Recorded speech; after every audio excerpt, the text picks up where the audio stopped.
Hey guys, welcome back to another video. This one was like, well, it is a commission for one of my best friends who paid me via a blender, but we really needed a blender, so thanks for the blender. And he wanted me to draw him a Mosasaur. I'm not sure if I'm pronouncing that correctly.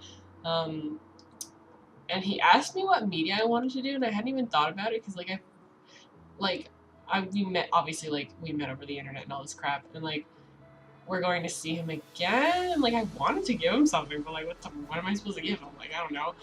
So then it gave me the idea that I should probably do like a watercolor painting so I can like give him the original. I don't know. But I'm surprised with how well this turned out, because you'll remember I got watercolors for Christmas, and like it's just with the whole moving thing and like work picked up and all this stuff, like I just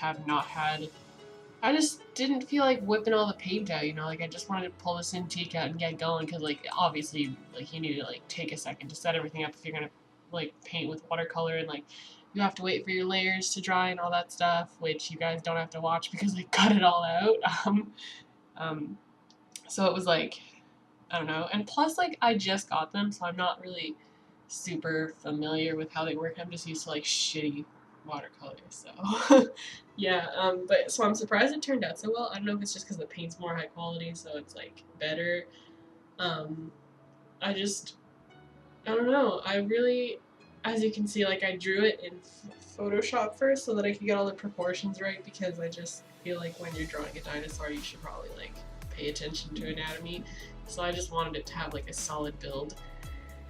And then I traced it onto this nice piece of watercolor paper by taping it to the window and using it as a light box. I guess that's one really big perk of having that big old glass sliding door, is that you have like a giant light box.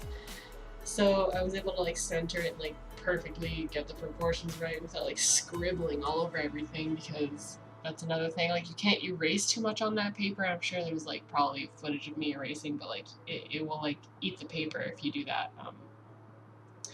Like this paper is super super super nice, but it's like weird.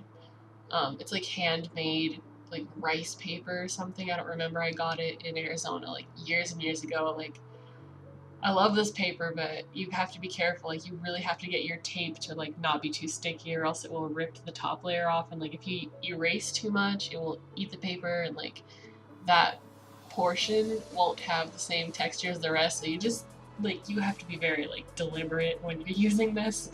Um, but otherwise, like it's fantastic. I love it. I like how the watercolors act on it, and it just feels like a solid thing. Like when you're all done, you take the tape off, and it's just, I don't know, it looks cool. Like all the flayed edges. I don't know. I think it looks really nice.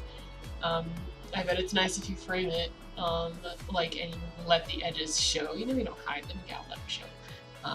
But yeah, I don't know. I've never like framed my own art, so I don't know. But yeah, I had a lot of fun with this.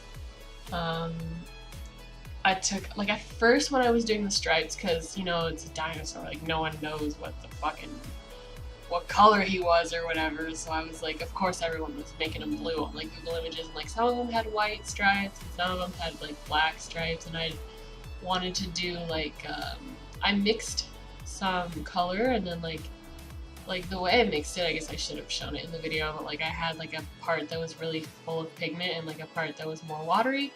So I started with the more pigmented stuff towards the middle, and like as I added more water, they lightened up, so it made like an effect, which was like intentional and also accidental, because it like started going green and stuff, and like it just looks really good. Like I don't know, I wasn't expecting it to turn green. I don't know why it turned green, but whatever.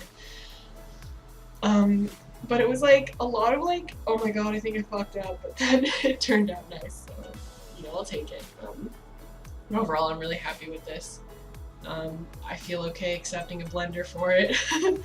I'm so excited to make smoothies, like, because at my parents' house we would always use the bullet blender. I'm sure you've seen it on TV. But it just won't blend ice, and it won't blend like completely frozen fruit, because if you go to Costco you can buy like big ass bags of frozen mangoes or frozen whatever fruit you want, but we would have to like microwave them, and this blender like won't need us to microwave it, and I'm just Like, what the fuck? Like, that's crazy. I don't have to microwave my fruit. So yeah, that's just, and I'm just so excited. Like, we're going to Syracuse this time, and like when we were moving like stuff from Arizona to here, Syracuse was one of my favorite cities. I just thought it was like a sick place. Like, it just felt good. I mean, although the weather was terrible when we were there, it was during like that weird series of like tornadoes and rainstorms that were going on in like Texas and stuff, and like that shit followed us all the way back home. So yeah, which is really fun, and I'm happy that I get to go back to Syracuse. And there's a Sonic there, so maybe we could have like a slush in Syracuse. I don't know, but this video is going up after I come back from the trip, so I don't know. But I hope you guys enjoyed this video as much as I enjoyed making it, and I'll see you guys next week.